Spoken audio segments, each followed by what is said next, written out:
Hi, my name is Roland Elmeroy Garcia Mioten, and this is my reflection video about how API works.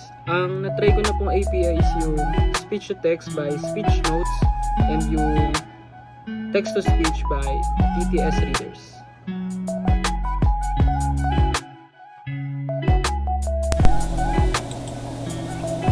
Hello everyone, my name is Roland and I'm from Marikina City.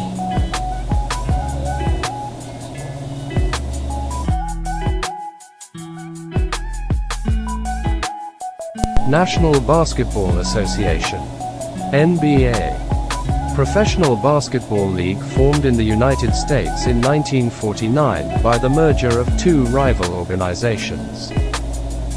The National Basketball League, founded 1937, and the Basketball Association of America, founded 1946. By the early 1980s, the NBA was plagued by money-losing franchises, low attendance, declining television ratings, and limited national appeal. The league soon rebounded under the leadership of David Stern, NBA commissioner from 1984, who helped transform it into an international entertainment company. Aggressive marketing highlighted star players such as Magic Johnson, Larry Bird, and, especially, Michael Jordan. Other innovations included limits on player salaries, lucrative broadcast rights for network, cable television, and expanded all game facilities.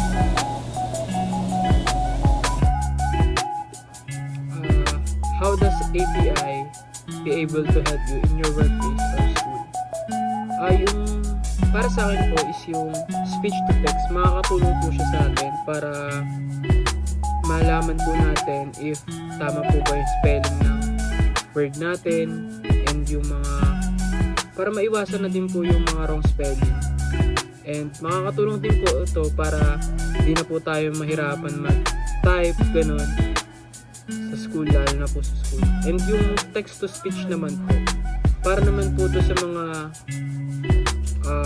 malalabo po yung mata na hindi po masyadong nakakakita sa screen, para papainggan na lang po nila yung sinasabi, yung nasa text po, ganun.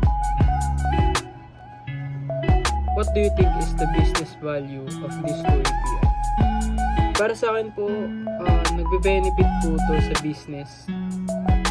Opo, sobrang laki po ng tulong na ito ng dalawang to sa business. Kasi po, mas ma-advertise po ng maayos yung business. Kasi ngayon po, more on technology na po tayo eh.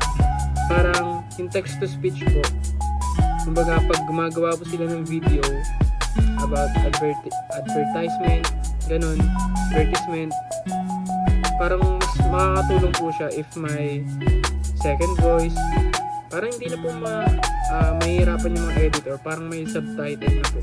And yung speech to text naman po, makakatulong po to sa kunyari po pag may mag-order, ganun, para pag speech po nila, hindi na po mahirapan mag-type or yung tatanggap po ng order nila, ganun po.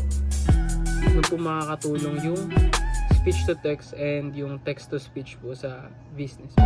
And doon po sila nagbe-benefit. Ilan po.